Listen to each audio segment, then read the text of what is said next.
Hello दोस्तों, आपका स्वागत है आपके अपने चैनल बालक ज्ञान में। दोस्तों आज हम आप लोग के लिए 12th क्लास के जो फिजिक्स है उसका 7वां चैप्टर लाए हुए हैं।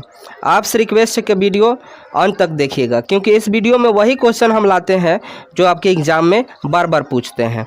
तो चलिए शुरू करते हैं। देखिए, कार्यफलन क्या होता है। तो देखिए, वह न्यूनतम ऊर्जा जो धातु की सतह से एक इलेक्ट्रॉन को उत्सर्जित कराने के लिए आवश्यक होता है उसे कार्यफलन कहा जाता है। मान लीजिए, माने वह एनर्जी चाहिए जो, मान लीजिए कोई धातु है, इसकी सतह से इलेक्ट्रॉन निकालने के लिए ज़रूरत होगा, उसी को हम लोग कार्यफलन कहेंगे। ठीक, चलिए अगला जो क्वेश्चन है, प्रकाश विद्युत प्रभाव किसे कहते हैं। तो देखिए दोस्तों, धातु पर प्रकाश डालकर उससे इलेक्ट्रॉन उत्सर्जन कराने के क्रिया को क्या कहा जाता है, प्रकाश की उत्सर्जन कहा जाता है, चाहे प्रकाश के विद्युत प्रभाव भी कहा जाता है। ठीक है, इसी को कहा जाता है।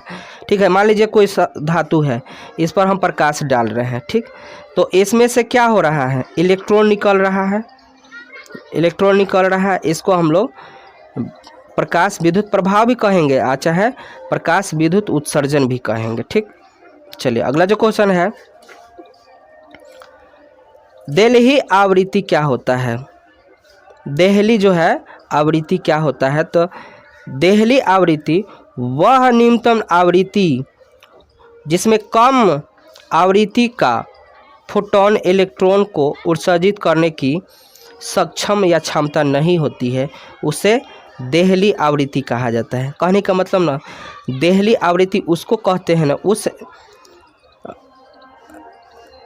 आवृत्ति को कहते हैं जो इलेक्ट्रॉन के मतलब उत्पन्न करने की उसमें क्षमता नहीं होता है। ठीक है, चलिए अगला जो क्वेश्चन है,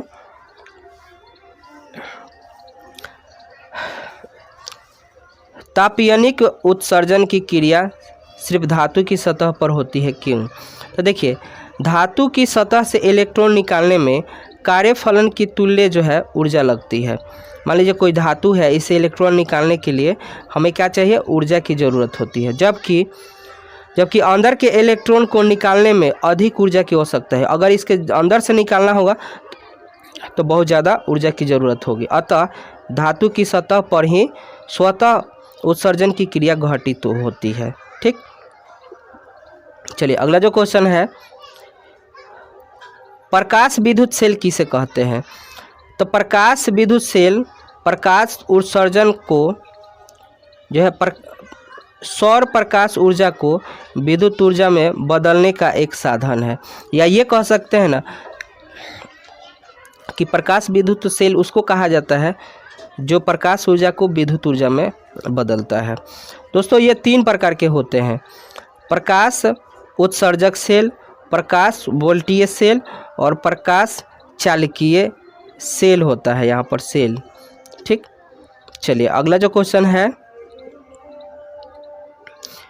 दोस्तों, डी ब्रोगली तरंगे क्या होता है। तो जब कोई द्रव्य कण जैसे इलेक्ट्रॉन या प्रोटॉन गतिमान होता है तो वह तरंग की भांति व्यवहार करता है, अर्थात गतिमान द्रव्य कण से संबंधित होती है। इस तरंग को ही द्रव्य तरंग या डी ब्रोगली तरंग कहा जाता है। कहने का मतलब कोई भी कण जो है जो गति करता है ना, तो इलेक्ट्रॉन या प्रोटॉन की तरह व्यवहार करता है, इसी को हम लोग कहते हैं। ठीक है, चलिए अगला जो क्वेश्चन है, डेविसन जर्मर का प्रयोग। तो देखिए, डी ब्रोगली द्वारा उत्पादित द्रव तरंगों के सिद्धांत का प्रयोग कर सत्यापन किया। मतलब जो एक वैज्ञानिक थे डेविसन और जर्मन, वो क्या किए ना कि डी ब्रोगली के सिद्धांत को सत्यापन किए, इसीलिए उन्हीं के प्रयोग को हम लोग डेविसन और जर्मन का प्रयोग कहते हैं। मैंने उनके सिद्धांत को ये सत्यापित किए। ठीक है।